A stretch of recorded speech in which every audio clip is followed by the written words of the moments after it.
Для меня, наверное, все-таки в предметах важнее форма, совмещенная с функцией, если это предмет интерьерный, потому что без правильной комфортной функции форма красоту свою теряет. Что касается предметов искусства, то, конечно, это только форма, да. Многие предметы покупались там в течение жизни, и с каждым связаны какие-то личные воспоминания.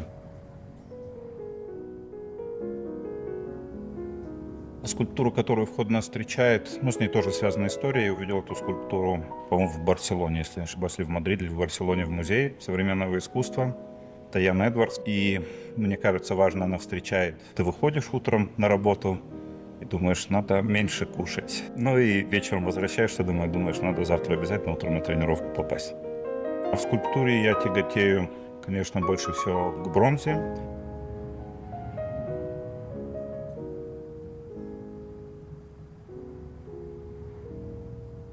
А что касается интерьеров, это, безусловно, только два материала основных – это дерево и камень. Потому что это природа создала. Любые другие материалы, будь то стекло, это химический процесс.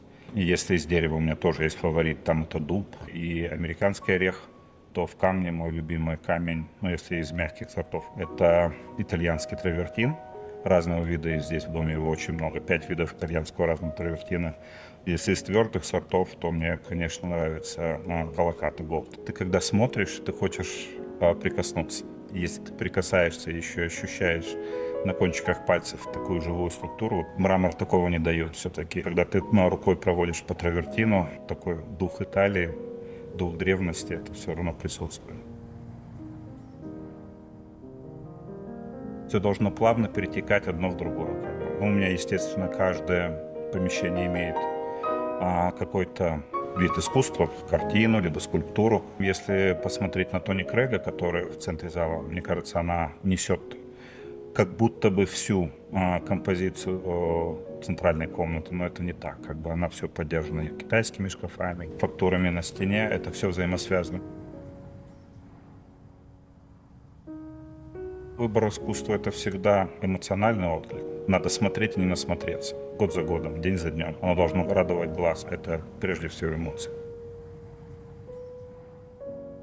Да, предметы мебели на первом этаже низкого уровня, это прямо было мое желание. И мы подбирали, искали предметы, вся мебель очень низкая, даже вот кресло, на котором я сижу.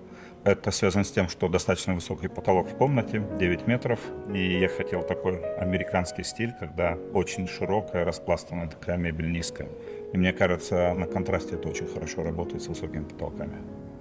«Звездное небо» — это была не моя идея. Первый раз эту идею Марко Казамонти нам предложил для отеля в Астане. У нас там сделано «Звездное небо». Это так захватывало дух, когда мы первый раз увидели. Я потом применил у себя дома в вечернее время, когда полностью свет выключен. И иногда бывает ясное небо, и звезды на потолке со звездами сливаются в небе. Это так достаточно красивый эффект и немножко романтично. С вами был Анатолий Побияха. До скорых встреч. Спасибо.